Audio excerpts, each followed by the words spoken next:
So you saw Evil Genius 2's out now on Steam and you wanted to take over the world. Then you realised you had to be pretty evil to go about it and you felt bad. We feel that. Here's 7 heinous acts that, truth be told, still play on our minds.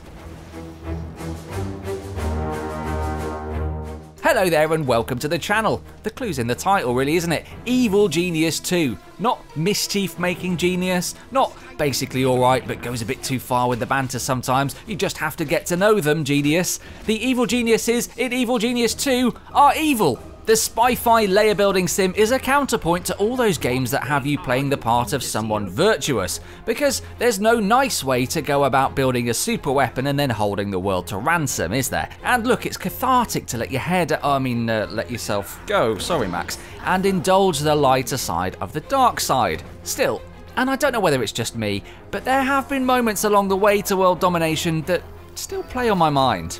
Moments that tipped over from breakfast DJ prank level hijinks to just a bit mean, really. If you feel the same, or maybe if you haven't played Evil Genius 2 yet and you're wondering just how Bond villainy you get to be, this one's for you. Here are 7 heinous acts we feel a bit bad about, actually. If you're new here, subscribe and turn on notifications to get all our new stuff hassle-free. Now then, on with the show. Evil minds think alike. I like to start winding down with a herbal tea and a good book an hour or so before I hit the hay.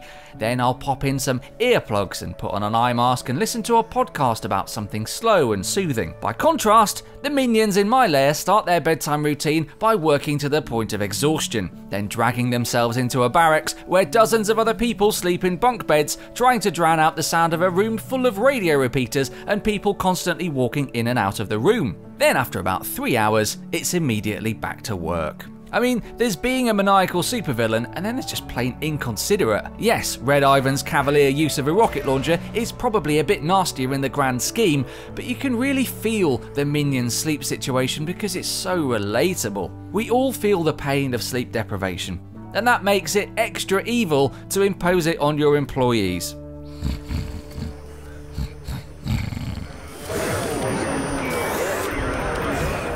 Number 2 on our list of acts of evil geniusness that we actually feel a bit bad about happens in this room. I mean, very few good things are going to happen in a room whose sole components are holding cells and an interrogation chair, but as ever, it's the specifics that really get under the skin. Here's how it works. To unlock new minion types, you need to kidnap them from locations across the globe, bring them back to your lair, and interrogate them. So far, so evil. And most of the time you can square it away in your conscience. I mean, mercenaries were probably out there shooting and that before you got to them. Even scientists could conceivably have been up to some menacing equations or something.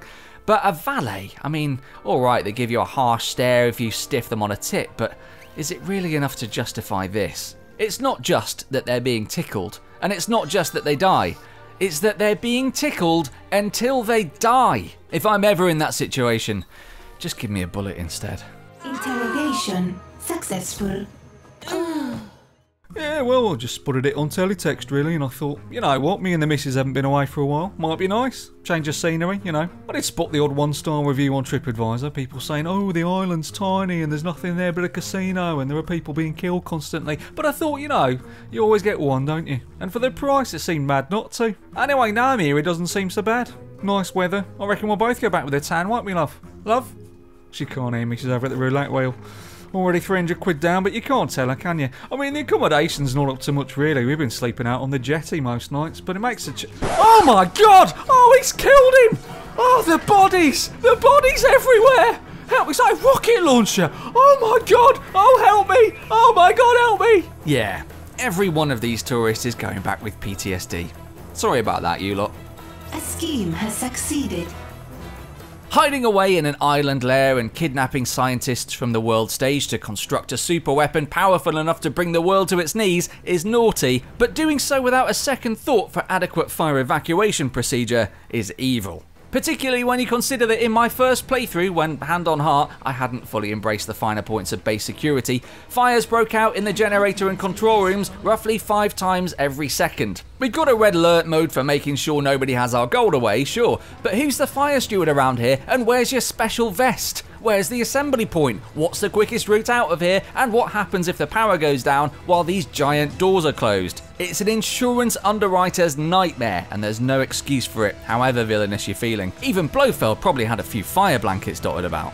All fires have been extinguished. Like all the best managers, I take a pretty white gloves approach when it comes to the specifics, like where all those gold bullion are coming from. But when you stop and actually look at what you're doing on the world stage, it turns out that some of these acts are really rather disquieting. Stealing pulleys and things from a hospital to cause a distraction.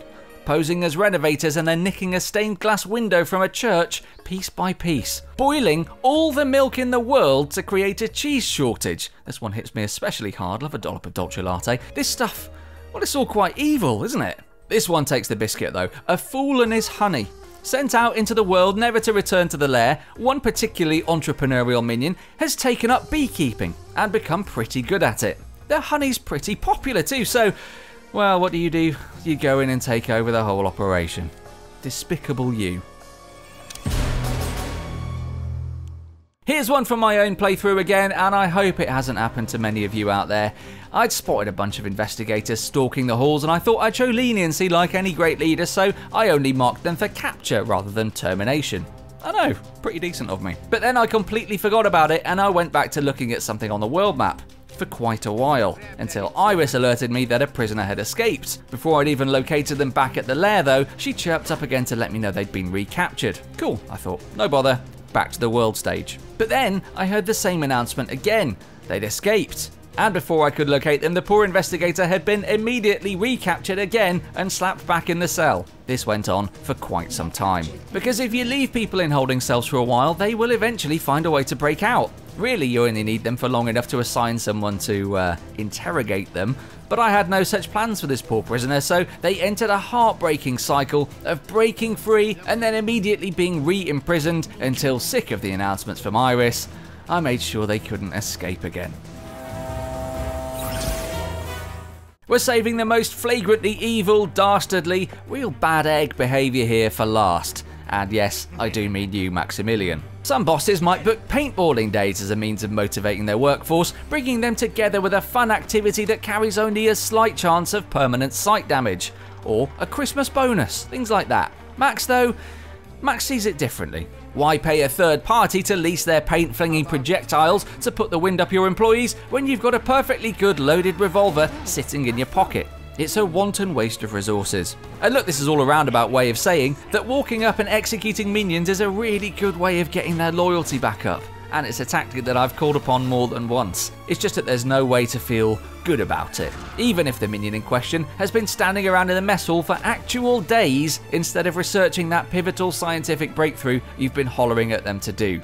Actually, in that particular scenario, I feel basically fine with it.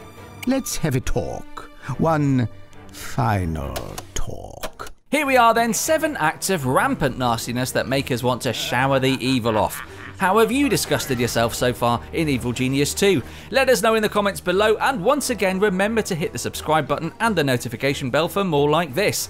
If you'll excuse me, I've got an emergency meeting with my Lair's health and safety advisor. Should be fun. Catch you in the next one. Release. They will fall before they know what hit them.